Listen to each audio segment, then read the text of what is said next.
Assalamualaikum warahmatullahi wabarakatuh. Selamat siang dan salam sejahtera untuk kita semua.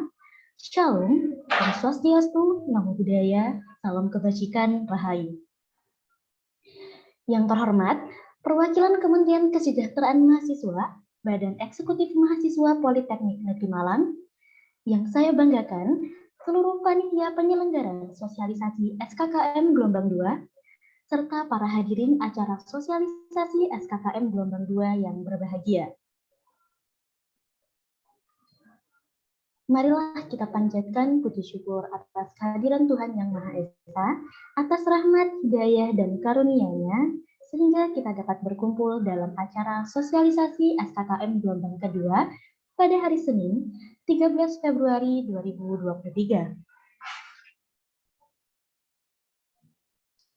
Adapun tujuan dari terselenggaranya acara ini adalah untuk membekali para mahasiswa tingkat akhir jurusan Administrasi Niaga tentang alur pengumpulan SKKM Gelombang 2. Ada pepatah mengatakan, tak kenal maka tak sayang, maka perkenalkan saya, Muti Matulfaro, selaku pembawa acara yang akan memandu jalannya acara pada siang hari ini.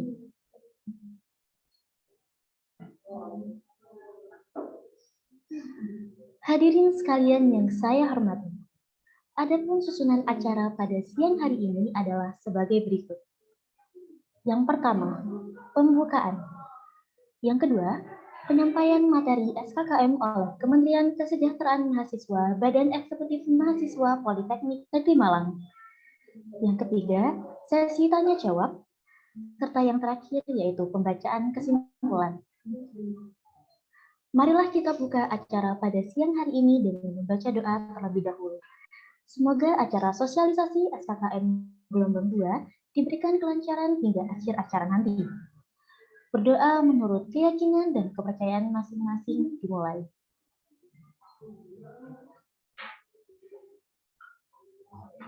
Berdoa dapat diakhiri. Menuju ke acara selanjutnya, yaitu penyampaian materi oleh Kementerian Kesejahteraan Mahasiswa, Badan Eksekutif Mahasiswa Politeknik Negeri Malang. Kepada Saudari Mayeta Syakira Akmalia Putri, saya persilahkan.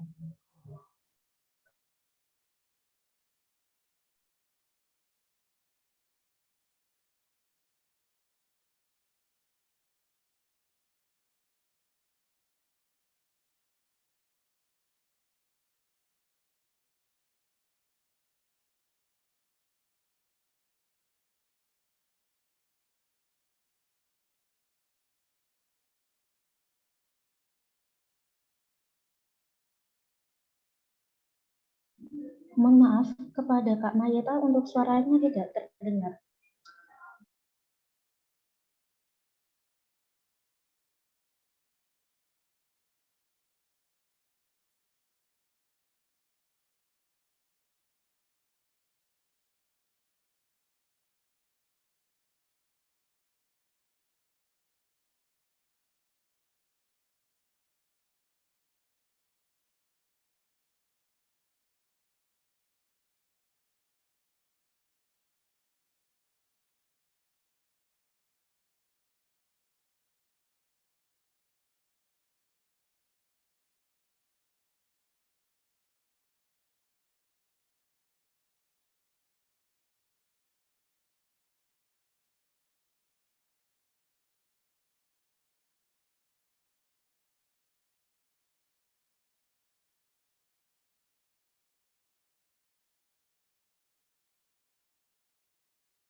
Baik, sebelum masuk, apakah suara saya sudah terdengar dengan jelas?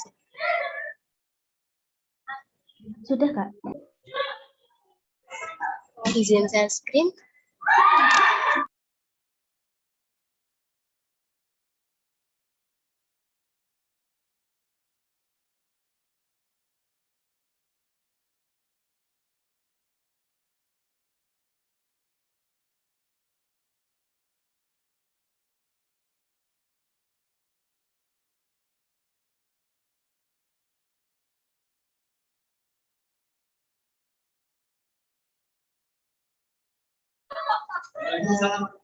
Baik, Assalamualaikum warahmatullahi wabarakatuh.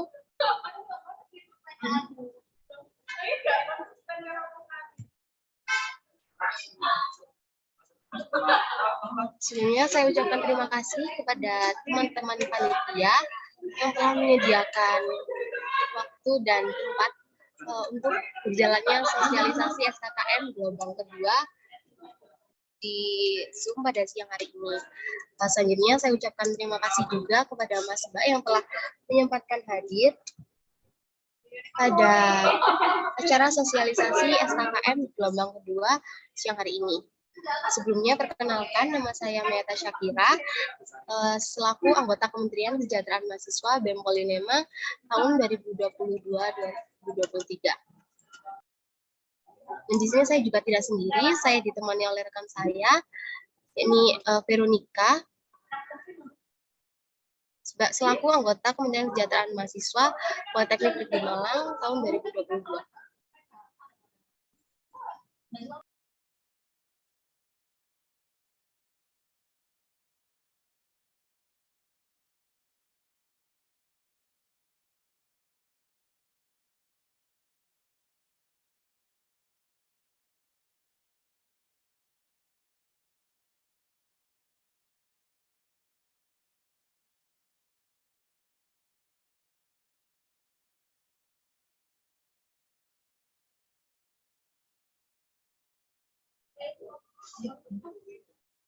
Baik, izin memaparkan mengenai sosialisasi satuan teknik kegiatan mahasiswa itu adalah program monitoring dalam pengembangan keahlian bidang sopir mahasiswa Politeknik Negeri Malang.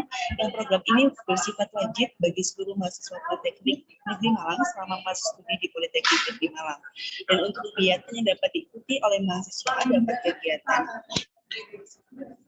kompetisi akademik, PKM, mahasiswa berprestasi, dan lain-lain, dan kegiatan non-akademik seperti kontras, kepanitiaan event, peserta event fungsionalis OKI, keanggotaan komunitas, dan lain-lain yang dilaksanakan di kampus maupun di luar kampus. Hal ini sesuai dengan surat keputusan Direktur Politeknik Negeri Malang nomor 776 tahun 2019 tentang program pengembangan sopir mahasiswa dengan penerapan satuan kredit kegiatan mahasiswa atas perubahan untuk surat keputusan Direktur Politeknik Negeri Malang nomor 16 tahun 2015 tentang program pengembangan sopir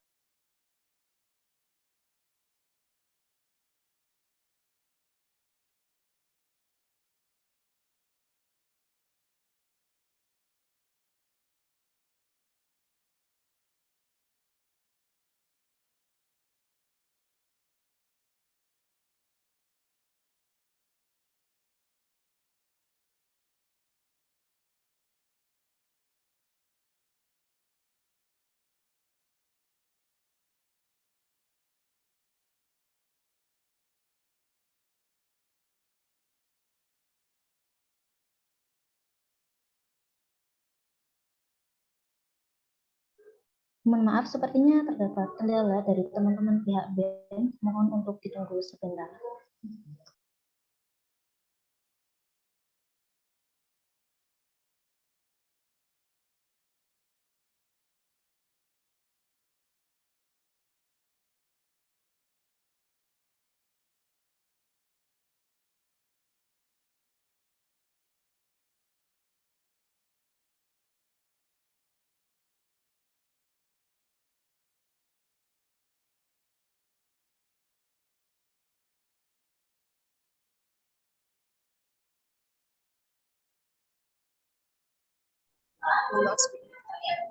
mohon maaf sebelumnya karena kendala jaringan, izin lanjutkan ya. Oke, untuk tujuan dan manfaatnya yang kelima yaitu mendukung aspek keahlian teknis berupa hard file dan soft skill, hard skill dan soft skill bagi mahasiswa yang sedang tidak langsung mempengaruhi keahlian dalam bekerja atau keahlian pribadi. Dan yang terakhir untuk mendukung dalam penilaian akreditas institusi dan jurusan. Lanjut, untuk ketentuan umumnya sendiri, mahasiswa wajib memenuhi segala persyaratan dan aturan SKKM. Yang kedua, mahasiswa program D3 wajib memenuhi minimal 13 poin, mahasiswa program D4 wajib memenuhi minimal 15 poin, dan mahasiswa wajib memiliki 3 sertifikat asli, yaitu yang terdiri dari latihan dasar kepemimpinan atau LDK sebanyak 5 poin, sertifikat kelas studi 2 poin, sertifikat mentoring keagamaan 2 poin, dan dapat mengunggah seluruh sertifikat kegiatan berupa scan berwarna untuk setiap sertifikatnya. Untuk ketentuan umumnya sendiri, mahasiswa yang tidak memenuhi SKKM akan dikenakan sanksi berupa 1. Tidak bisa mengurus surat keterangan bebas tanggungan. Yang kedua, tidak bisa mengurus surat keterangan lulus. Yang ketiga, ijazah ditahan oleh Politeknik Negeri Malang. Yang keempat, tidak bisa maju sidang skripsi atau tugas akhir. Dan yang terakhir, sanksi tegas lainnya yang ditetapkan oleh tim program SKKM. Untuk ketentuan khususnya, untuk mahasiswa angkatan 2013 ke atas, mahasiswa transfer dari D3 ke D4 dan atau melanjutkan studi dari PDD ke Politeknik Negeri Malang tidak mengikuti program SKKM namun wajib memiliki surat keterangan mahasiswa transfer yang dapat diurus ke Kementerian Kesehatan Mahasiswa dan Politeknik Negeri Malang. Untuk ketentuan khusus lainnya, yaitu khusus mahasiswa yang telah mendapatkan panggilan penempatan kerja, mahasiswa yang mengikuti program PMMB atau magang BUMD, dan mahasiswa yang melanjutkan studi magister mendapatkan fasilitas khusus dengan syarat menunjukkan kepada HMJ dan BEM secara tertulis surat keterangan dari perusahaan asli. Bagi mahasiswa panggilan kerja dan program PMMB atau magang BUMN dapat mengumpulkan bukti pendukung pendaftaran studi.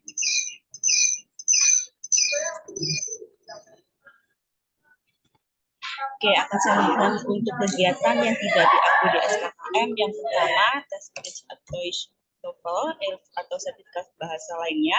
Yang kedua, tes urin. Yang ketiga, piagam atau sertifikat keahlian. Yang keempat, sertifikat pengikut program PMMB atau PKL. Yang kelima, sertifikat dialog dosen dan mahasiswa DDM dan atau dialog pimpinan dan mahasiswa. Yang keenam, sertifikat peserta disnatalis. Yang ketujuh, sertifikat konser atau sejenisnya. Ke-8, kegiatan yang mendukung nilai atau hasil dari kegiatan. Yang ke-9, kegiatan tidak relevan dengan kategori penilaian SKKM.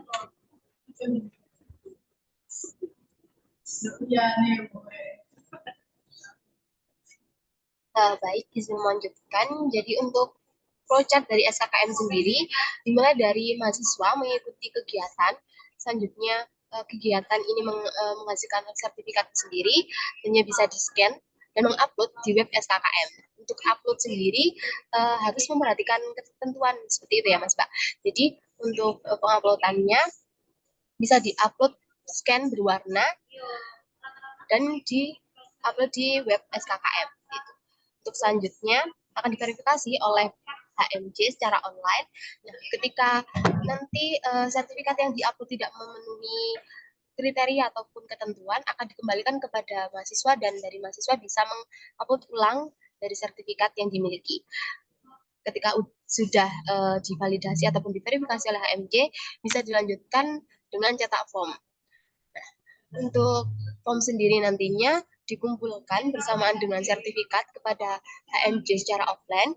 Selanjutnya akan diverifikasi berkas oleh HMJ secara offline dan dari HMJ mengumpulkan form beserta sertifikat asli dan kartu persediaan ke BEM secara offline juga dan dilanjutkan validasi BEM Kemenkesma.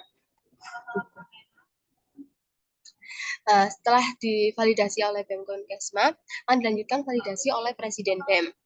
Nah, tidak sampai di situ, nanti juga akan divalidasi sampai DPK. Setelah validasi DPK, untuk Mas Mbak nantinya akan ada surat keterangan lolos SKKM di gelombang kedua, dan juga untuk alumni bisa langsung mengajukan validasi bebas tanggungan di Hub Akademik.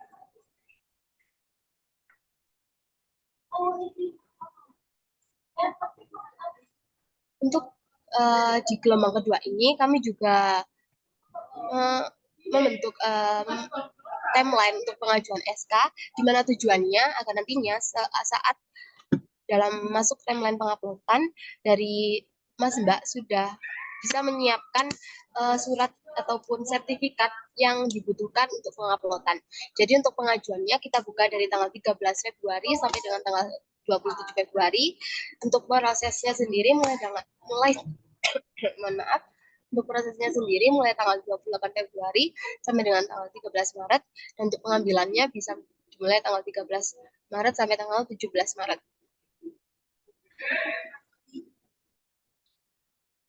Selanjutnya untuk timeline SKKM gelombang kedua. Untuk timeline SKKM gelombang kedua tidak jauh berbeda dengan timeline sebelumnya, namun di sini juga kami menyertakan penambahan timeline agar alurnya lebih jelas seperti itu. Untuk yang pertama, upload SKKM, upload sertifikat ke web SKKM oleh mahasiswa itu mulai tanggal 18 Februari sampai dengan tanggal 20 Maret. Selanjutnya akan diverifikasi HMJ secara online, dan baru Mas Mbak bisa mencetak dari form SKKM itu sendiri.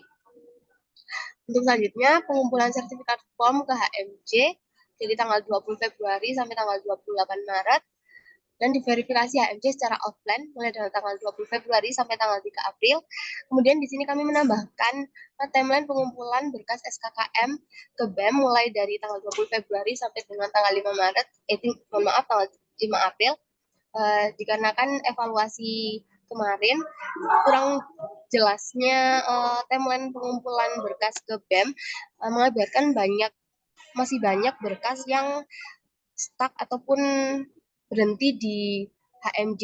Nah, di sini kita kan dari BEM bisa memvalidasi berkas ataupun SKKM dari mas-mas sekalian ketika memang berkasnya sudah diserahkan ke BEM seperti itu. Jadi menjadi evaluasi juga buat kami untuk pengumpulan berkas SKKM. Kami sediakan timeline mulai dari tanggal 20 Februari sampai tanggal 5 April ini dari HMJ.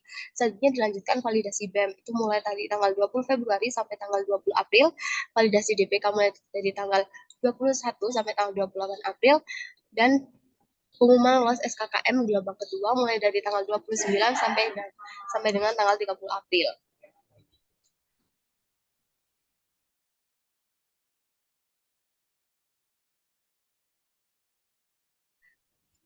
Baik, untuk informasi ketika nanti memang masih ada yang belum jelas ataupun kendala bisa disampaikan. Untuk dari jurusan administrasi niaga sendiri, untuk CPBM-nya bisa menghubungi atas nama Mita, dan untuk CPHMJ-nya bisa menghubungi Nicholas itu.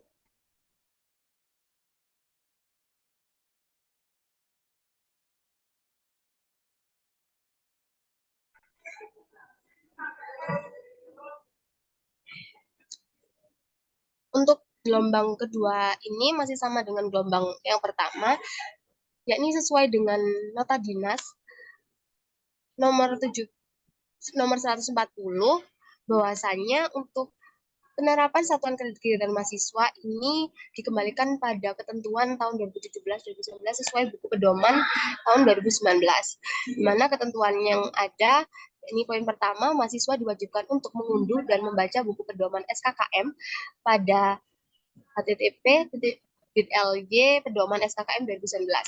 Yang kedua, mahasiswa yang belum mengikuti latihan dasar kedisiplinan wajib mengikuti LDK susulan yang akan diinformasikan lebih lanjut. Seperti kemarin masih terdapat mahasiswa yang mengikuti LDK susulan.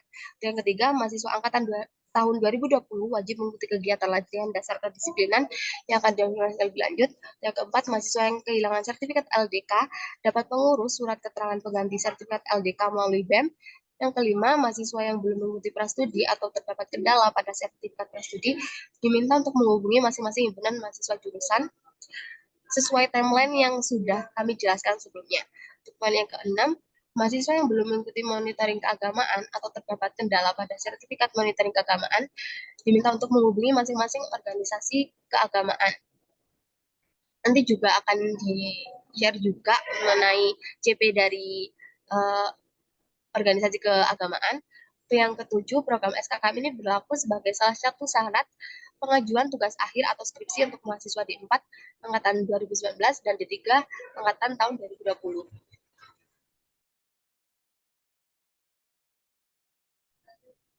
Untuk poin ke-8, mahasiswa yang melakukan kecurangan dalam penerapan program SKKM akan dikenai sanksi yang ditetapkan oleh tim program SKKM. Dan yang ke-9, seluruh birokrasi SKKM darurat selama masa pandemi COVID-19 dinyatakan tidak berlaku dan dikembalikan sesuai dengan buku pedoman SKKM tahun 2019. Ini salah satu poin yang menunjukkan bahwasannya untuk penerapan program SKKM sendiri sudah dialihkan ke offline kembali. Itu yang ke-10, apabila ada hal lain yang diperlukan akan disampaikan lebih lanjut.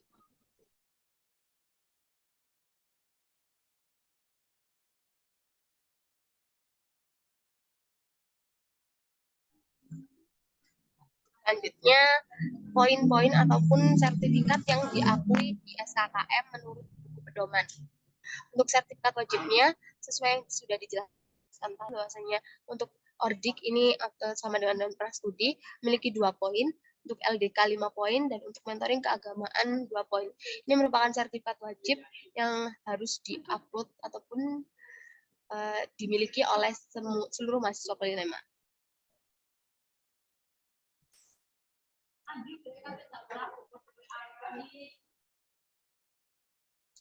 Untuk selanjutnya ada kegiatan pilihan ataupun sertifikat pendukung yang diakui oleh SKKM.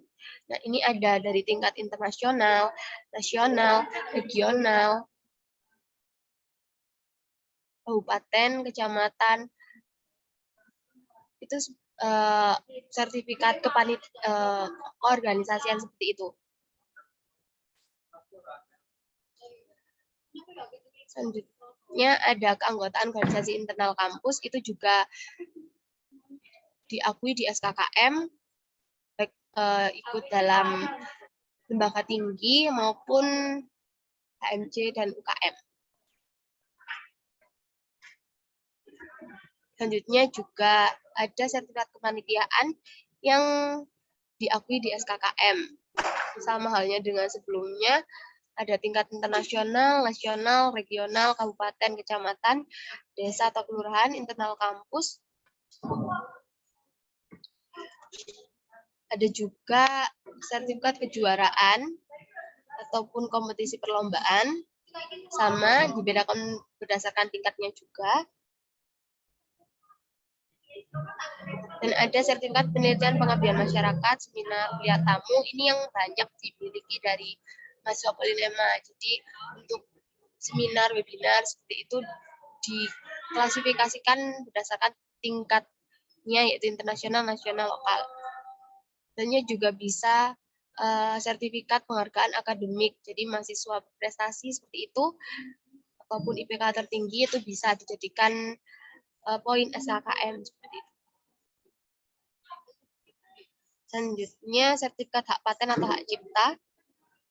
Pertandingan persahabatan antar kampus jurusan dengan pihak lain, industri atau institusi, kegiatan penunjang akademik seperti studi ekskursi, seperti itu bisa dikonversikan menjadi poin SKKM.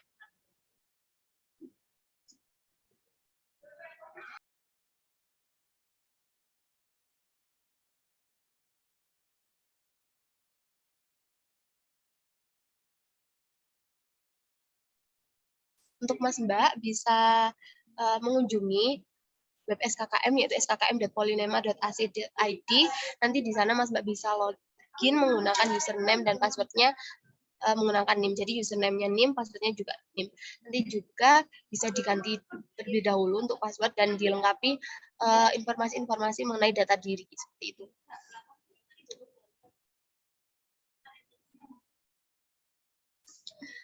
Mungkin sekian dari kami. Saya kembalikan kepada pembicara.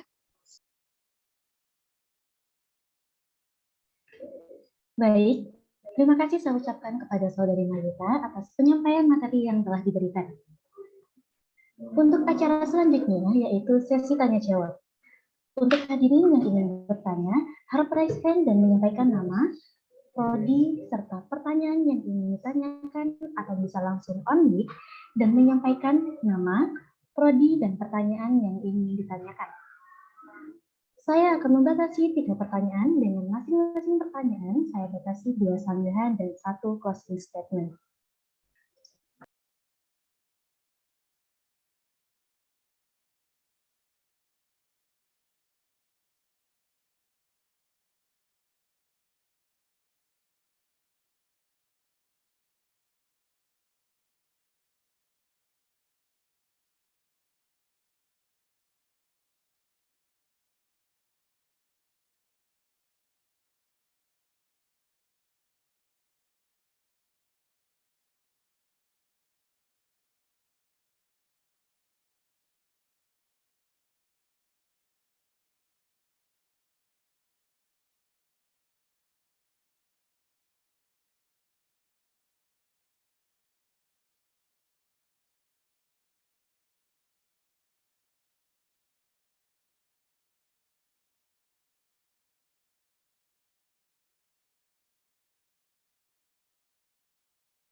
izin bertanya.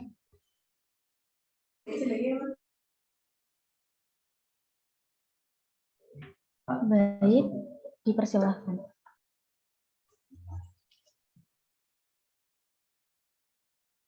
Perkenalkan, nama saya Sari dari D4 BIP. Saya izin bertanya, untuk apabila yang tidak tervalidasi BEM itu apa ada syarat dan ketentuannya ya? Karena beberapa sertif ada yang belum tervalidasi BEM. Itu bagaimana? Terima kasih. Mungkin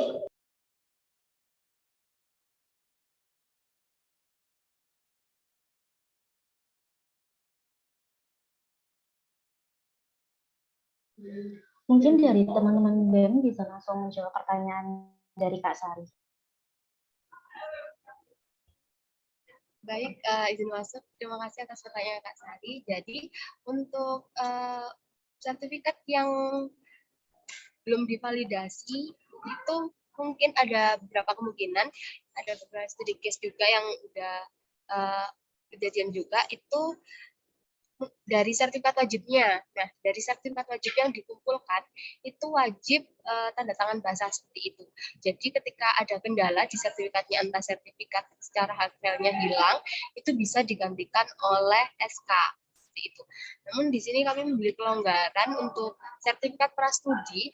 Nah, untuk sertifikat prastudi ini kami dapat informasi bahwa pendistribusiannya secara online saja. Jadi untuk sertifikat yang wajib tanda tangan basah ini dari sertifikat mentoring dan juga sertifikat LDK seperti itu.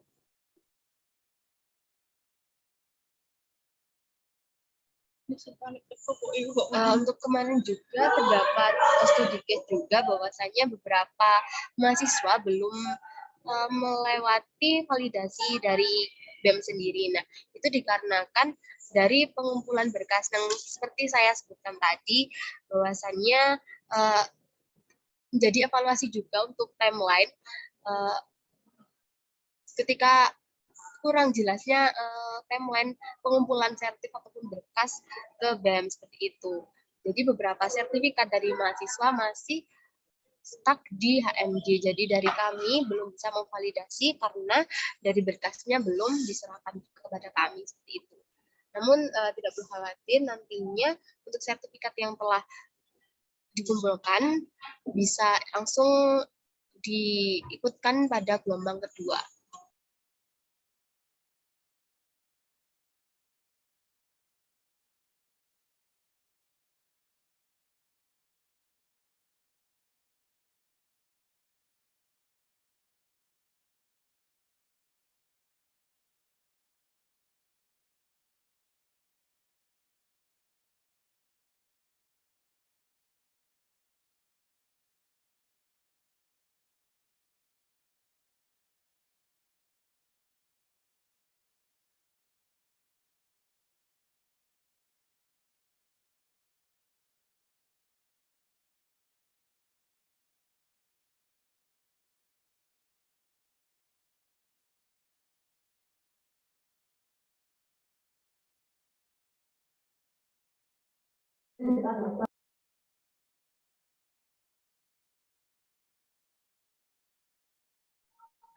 Mungkin dari Kak Sari ada tanggapan yang ingin diberikan kepada teman-teman pihak BEM.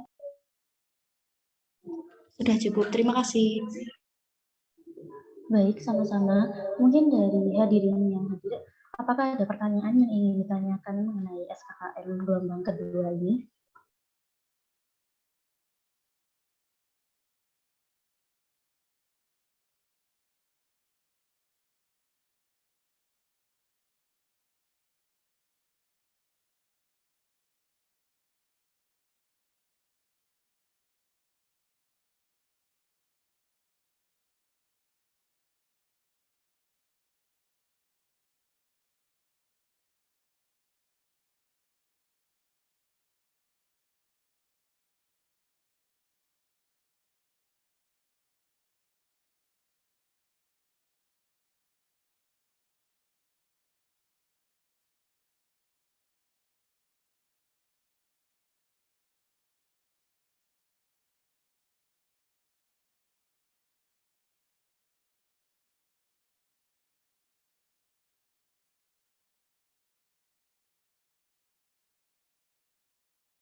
Baik, saya persilahkan kepada para hadirin yang menghadiri sosialisasi SKKN gelombang kedua. Apabila ada pertanyaan yang ingin disampaikan kepada teman-teman BEM, saya persilahkan.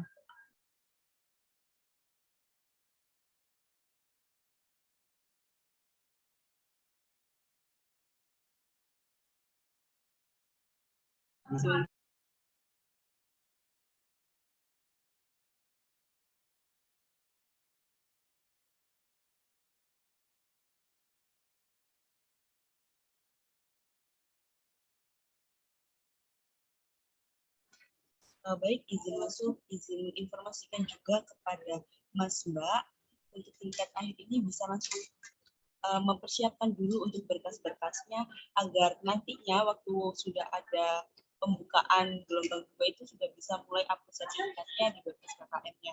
Jadi misalkan nanti sudah diinformasikan juga untuk pengurusan pengajuan SK itu sudah ada timeline-nya yang bisa dimulai hari ini tanggal 13 sampai 27 Februari. Jadi bisa dicicil juga persiapan berkas-berkas sertifikatnya apa aja yang mau diupload itu disiapkan, dan untuk mahasiswa-mahasiswa bisa mengikuti timeline yang sudah tertera biar nanti memudahkan juga di SKKN gelombang kedua.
Baik, saya ingatkan sekali lagi untuk para hadirin yang menghadiri sosialisasi SKKM gelombang kedua, apabila ada pertanyaan yang ingin disampaikan kepada teman-teman BEM, saya persilahkan.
Baik, dikarenakan waktu sesi tanya jawab telah selesai, saya akan membaca kesimpulan materi yang telah disampaikan pada siang hari ini.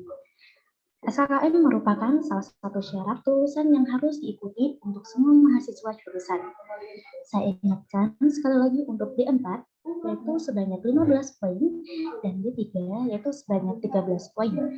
Dan ada beberapa sertifikat yang tidak bisa diinput yaitu sertifikat TOEFL atau TOEIC, sertifikat DDM atau JIPAM, sertifikat magang, dan juga diharapkan untuk dapat menginput 3 sertifikat wajib yaitu sertifikat mentoring, LDK, dan juga prastudi. Untuk semuanya, jangan lupa juga untuk selalu mengikuti timeline SKKM yang sudah ditentukan oleh pihak BEM. Diharapkan untuk semua mahasiswa jurusan tidak mengirimkan sertifikat mendekati deadline berakhir dikarenakan himpunan jurusan perlu untuk cross-check kembali, sehingga antisipasi agar sertifikatnya tidak tertahan di himpunan jurusan. Semua pertanyaan hanya bisa ditampung di grup Telegram, jadi kami tidak bisa menerima chat secara personal. Sehingga teman-teman yang telah join Zoom bisa membagikan link Telegram ke teman-temannya atau bisa memberikan pertanyaannya secara langsung ke grup Telegram untuk join di link yang akan saya sampaikan di kolom chat.